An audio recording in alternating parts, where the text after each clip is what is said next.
Hey guys, it's Anne-Marie and maybe Galaxy. Excuse the way I look.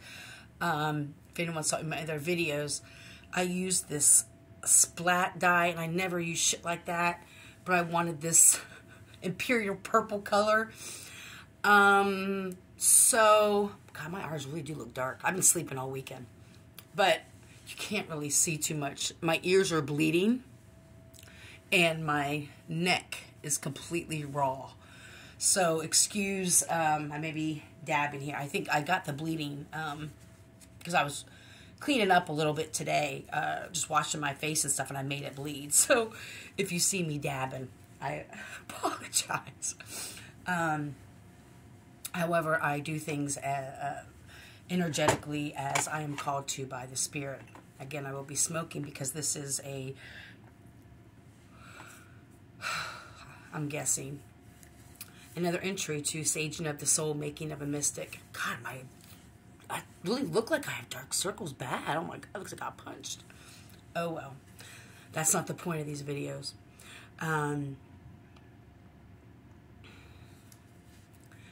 This has been heavy on my mind, and I've gone back and forth with it today a lot, if I should even speak on this. And I've learned that anytime I've questioned if I should speak on something, that's the answer of yes, from Spirit. I want everyone to know that everything I speak on are my experiences and my views and how things have transpired and how they have changed my life, good, bad, or indifferent, and how I've come to a lot of realizations as an adult. I tell my stories not to harm people, but to hopefully give a message of hope and healing. Because as I heal, I want people to see that. Because I know I'm not alone, and neither are you. And oftentimes we don't realize how certain things that aren't even true in our lives have kept us in these cycles that we don't realize. I didn't realize. And it goes a lot deeper.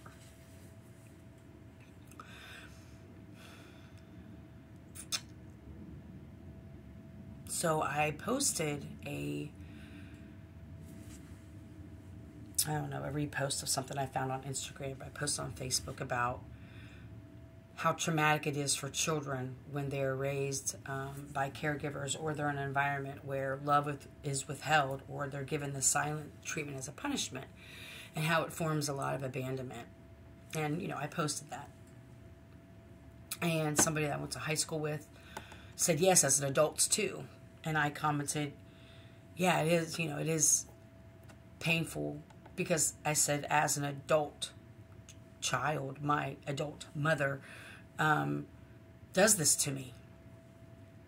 And so I was letting her know, I get it. You know, it sucks even as an adult when it happens to you, because I didn't even realize this is what it was until a couple months ago. And that's what this is, Making of a Mystic episode is about recognizing how unhealthy patterns or cycles show up in your life, no matter who is in it. And when she, you know, after that response, my mother's wife, and I actually forget everything she said because I deleted the comment, and I should have screenshot it first, but I'm glad I didn't. But to the effect of, my mother's been swallowing my poison for the last couple years. And it's interesting she used the word poison. It's very interesting. I'll leave that there, though. And I couldn't even be upset at her wife, because I love her a lot more than she probably knows. And sad, too, because she's been in that cycle, too, and doesn't even realize it. And this is never a judgment. And this is only my perception.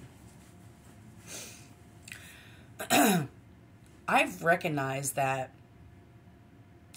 the last couple years, say since 2015, 2017, and now all these other examples are popping in my mind now of my entire life that this has happened to in these situations. Because for so many years I wondered why I was the villain and why I was so disliked in certain situations. And I'm like, because I never even spoke the truth of what was really happening. Because I didn't want people to look at other people as a bad person. So I took it. I didn't realize I've done that my whole life. I don't even want to cry because I don't want every episode to be crying, but this is where this is at.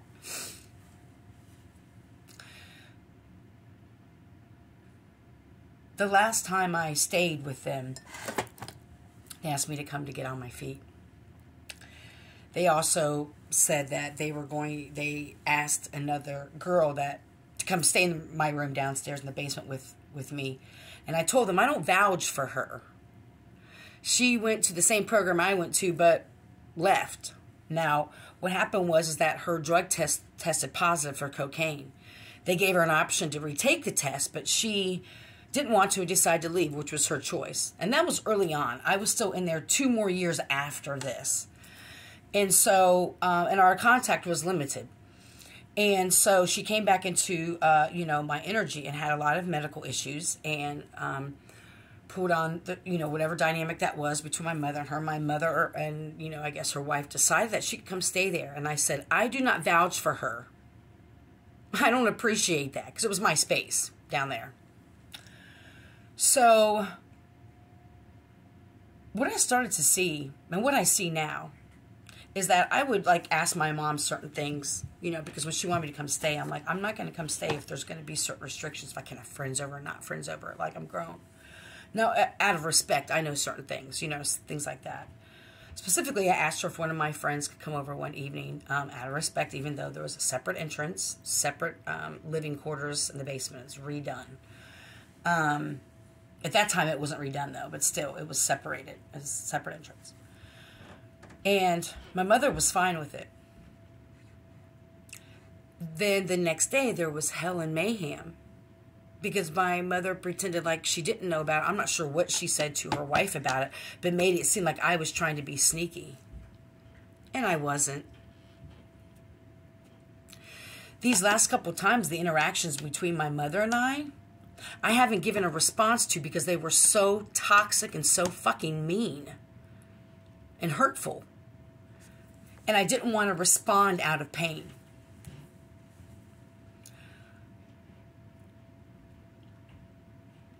And I probably won't even post this video because I don't want it to be a blame thing. But I'm not going to be quiet anymore. I'm no longer going to be the third party in people's situations where I come in and from a loving and honest place, and I'm not perfect. God, Lord Jesus, I am not perfect. I'm not by any means saying that I'm holier than art thou, and I haven't made mistakes. And, I'm saying, I'm not saying that. I'm talking from my perspective now and how I've healed and how I understand how things went and what I'm no longer going to accept anymore. That's what this is about. Oftentimes I came into situations and it was supposed to be a helpful situation for all parties involved, but in the end I was the bad person in the situation. And I even, I started to learn that the last, not my ex and I together, but the people I was at with then, it was like I was always in the middle of people's shit. Everybody would always come to me from their own individual stuff. Whether it was, my mom's situation or living with other people, they would come to me and talk about each other to me and put me in those situations. Now, I should have asked not to be in that situation, but because my housing was at risk, I just absorbed all that energy. On top of doing my own shit, on top of having this fucking crazy awakening where I was no longer denying that I see spirits and ghosts because I've seen them since I was a child and I was vocal about it then. My very first boyfriend, I remember his family was very spiritual. There was a lot of stuff on there. I remember him taking pictures, and I remember we'd get the pictures developed, and there'd be ghosts in the background. We'd see it, and it would freak me the fuck out. Because I actually saw in photos what I would really see, and people told me I was crazy, even as a child.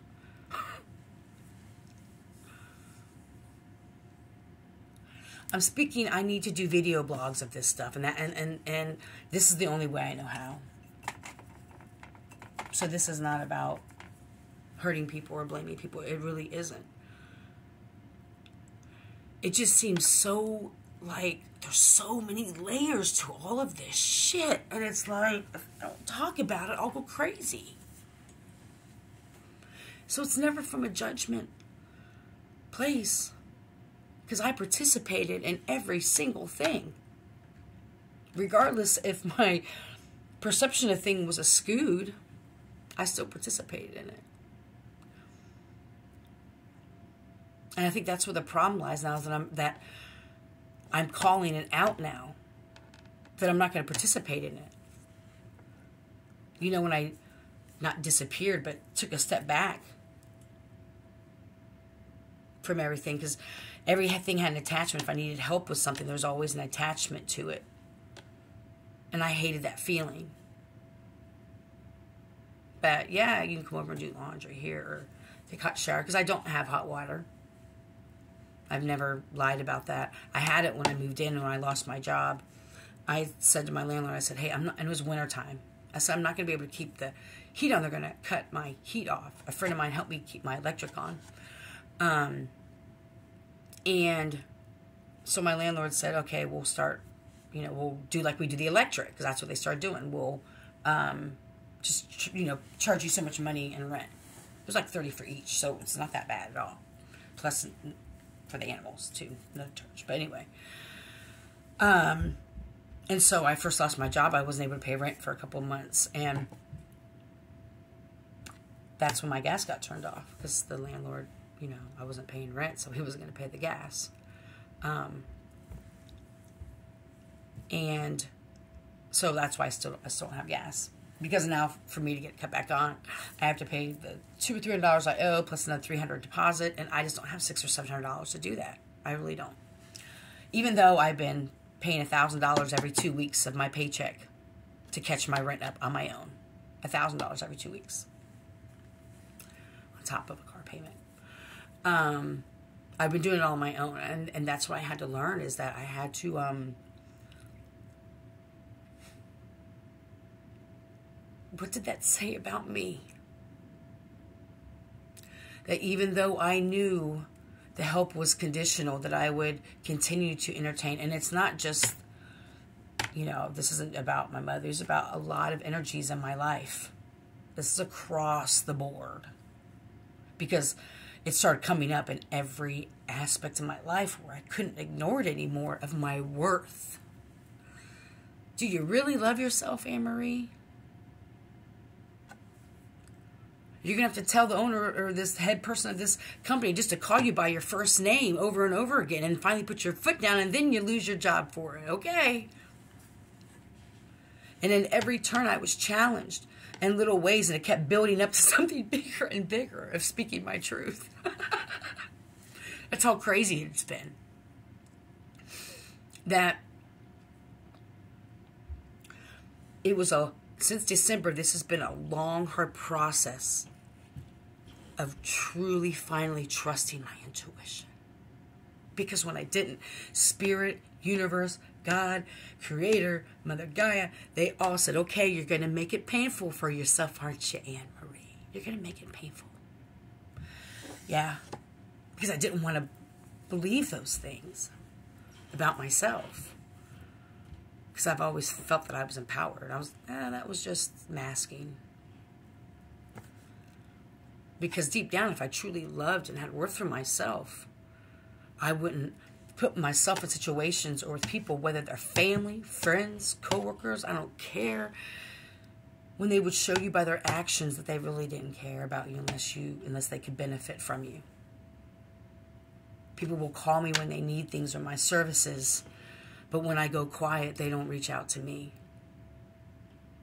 And I know everyone experiences that, because we're not the main player in anybody else's life, but I'm the main player in my life. And what that looks like is having to walk away from anybody, anything, any situation that devalues me. And it's never a judgment on them, because we all have our own healing. You know, I I was a very good soldier for the I'm going to say the darkness, but for what wasn't serving me. Because it was serving me in a way when you think about it. Even the negative stuff was serving us. And what's strange now is that after the interaction with my mom's wife today, I unfriended my mother, Ann Connie. I should have said her name, sorry. My mother's wife. It's not that hard to find. That was the cord of preventing me from jumping this next timeline.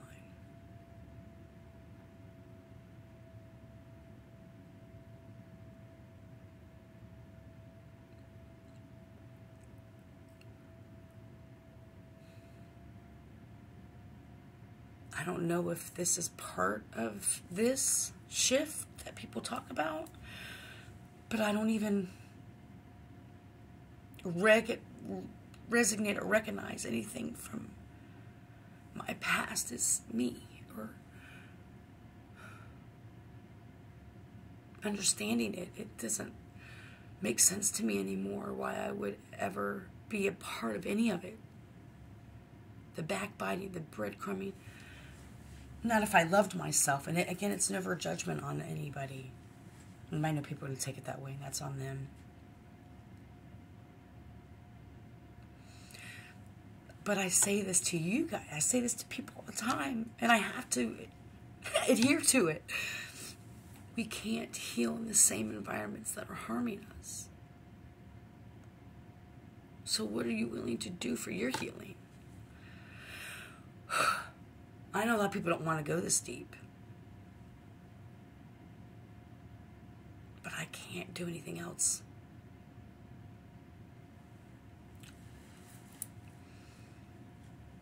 My spirit doesn't allow it.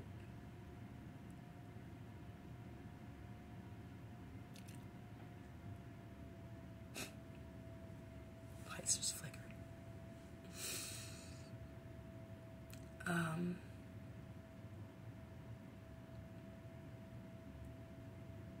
I am working through releasing and letting go of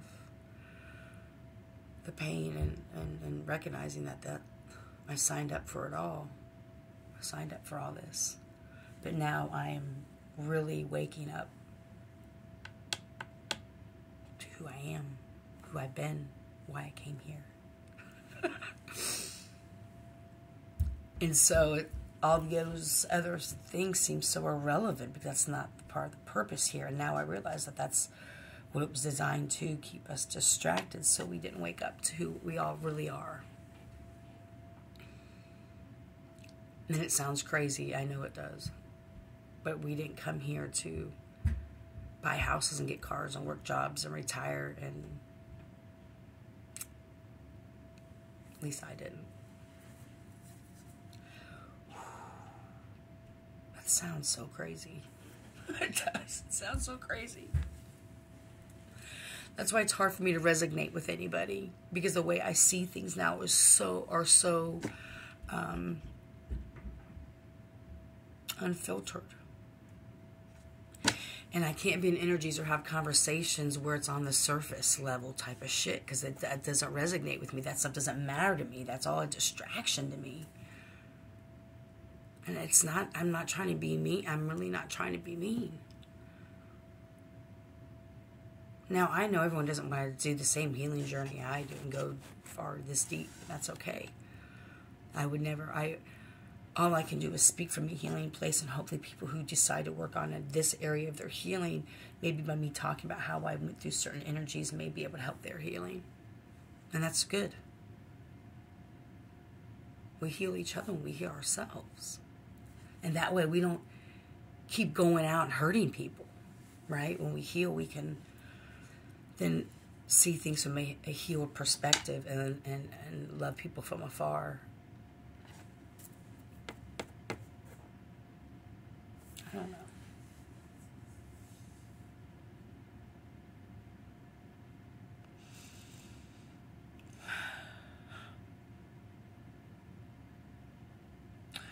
I know when you set boundaries with narcissists, is when they really start to gang stalk you and see they're crazy. They're crazy. I told you they were crazy. They're probably getting high. And I've told people the only drug that I do is what people would consider a drug is marijuana. And even that is being cut along with tobacco. I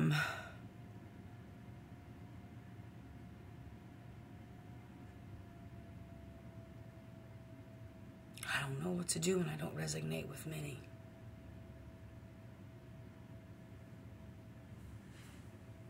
Because I know that the old programming, my first thought is to be like, oh, maybe you're just crazy.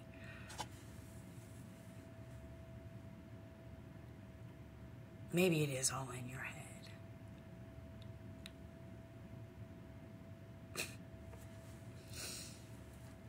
But I know it's not. You know why? Spirit has shown me time and time again that I'm right. For me, my walk, what I see, what Spirit guides me to see. Y'all be asking for these blessings and answers, but you don't like the way it's packaged. Sorry. Here comes Galaxy. When he knows my tears, he comes and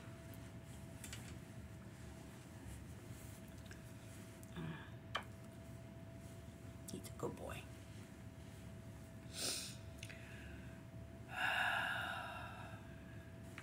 No, these are all Mama's cards. I got a container,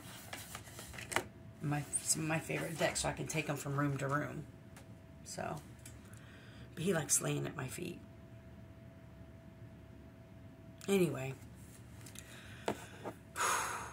here we go. So I guess this is part 2 of Making of a Mystic.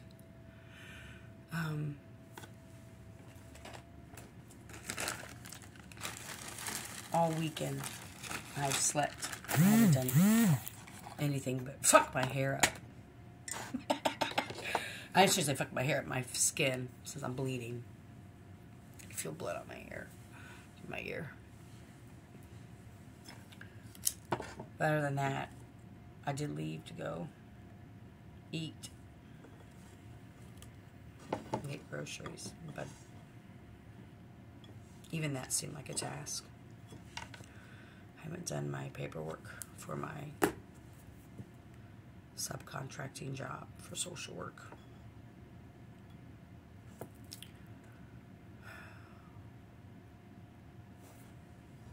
But I want to clear this energy.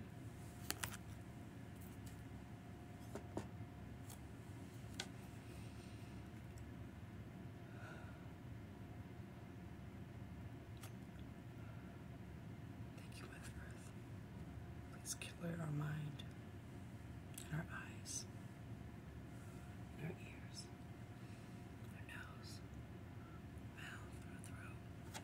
We can always thank Mother Earth and do our feet. I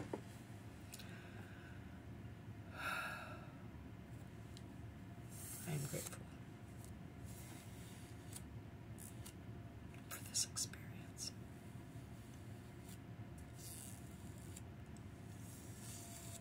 I'm grateful that my cat Galaxy likes to eat every